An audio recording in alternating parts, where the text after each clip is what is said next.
Ladies and gentlemen, federal employees, today we're talking about if you, with your TSP, a piece of it or all of it, should you take that at retirement and do a TSP annuity? If you don't know what that is, you need to. If you do know what that is, we're going to talk about, okay, does that make sense for you? When it does make sense, when it doesn't make sense, and all the good details in between for you to get the most out of your money in retirement, okay? So if you're new here, so good to have you. My name is Dallin Hawes, a financial planner who serves federal employees just like you every single day, and I absolutely love it. Let's dive in.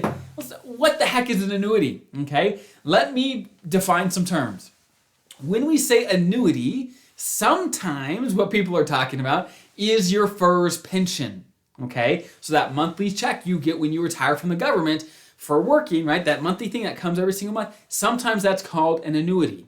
However, today we're not talking about that annuity.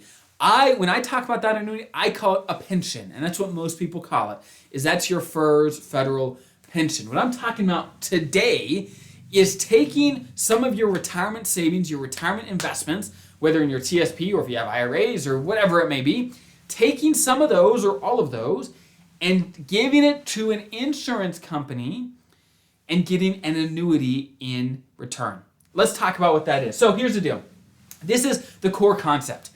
Let's say you have $500,000 in your TSP and you say, look, I want to take $200,000 of this and I want to give it to an insurance company, MetLife in this specific example. I want to give it to them and I want them to guarantee a monthly payment for the rest of my life. So I give them $200,000 and in return they guarantee a monthly payment of $1,500 for the rest of my life. Again, I'm just making these numbers up. The exact numbers would depend on how much you give them, interest rates, how old you are, all that stuff, okay? But that's just an example.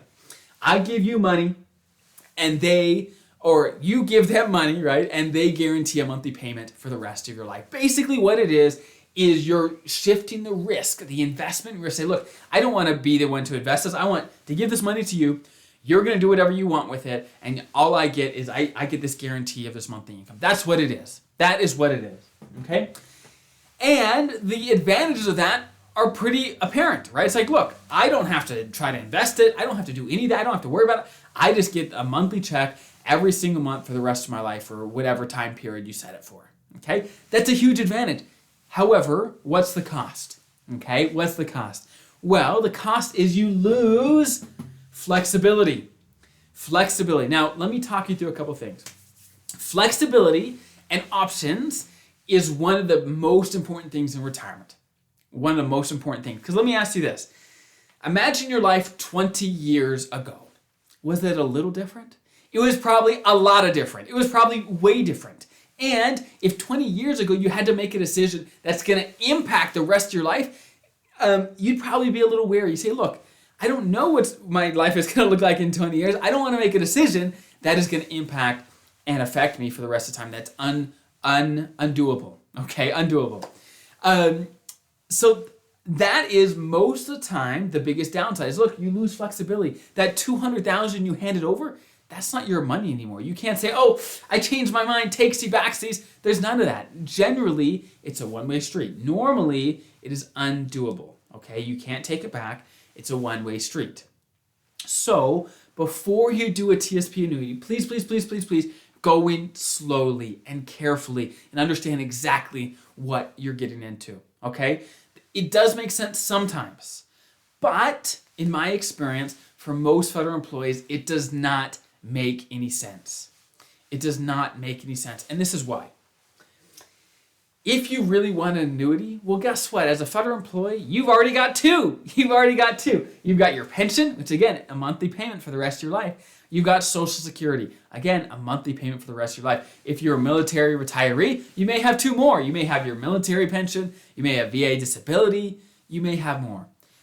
Most federal employees don't lack fixed income. Most federal employees don't need another guaranteed anything. What they need is flexibility. They need investments that they have some control over, that if they need a little sooner or a little later, or to pass to kids or whatever it may be, they've got that money there. It's flexible. And it can adapt to your changes, the changes in the rules and in your life. It's there. It's flexible.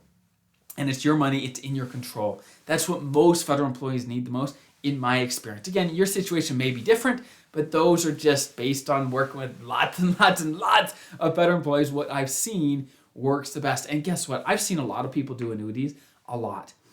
And I have almost never seen someone do it and not regret it later, okay? Normally, when I see people with annuities, it's after the fact. If I get to them before, I normally convince them out of it, okay? Normally. Again, it's not always bad. I don't want to say annuities are always bad, because they're not. It's just a financial tool, just like a hammer or a screwdriver. If it makes sense, use it. If it doesn't make sense, don't, okay? And for most federal employees, it doesn't. There could be situations where it does, but most of the time, it doesn't. You already have lots of fixed income most of the time. You need flexibility, and you're making a decision that affects the rest of your life, that locks you in, which I don't care if it's an annuity or anything, any decision that locks me in for the next 20, 30 years for the rest of my life, I would be very slow before making that sort of decision. And there's other things that offer security, like the G Fund, right? If you want security, the G Fund's got security, and you can undo that decision at any time. You can always get out of the G Fund, right? Food for thought. Again, G Fund and annuities, they're not the same. There's obviously differences, but it's just a fun comparison to look at, okay? So if you want to look at the other TSP withdrawal options, I've got other videos on that. If you just type into Google or to YouTube, TSP withdrawal options pause, you'll find it, okay? You'll find the different options that there is that are honestly way better than the TSP annuity most of the time, okay? Most of the time. There's always exceptions, but most of the time. So I hope that's helpful. Good luck with everything. If you have any questions yourself, put in the comments below, and we all try to answer and get better together, and have a great rest of your day.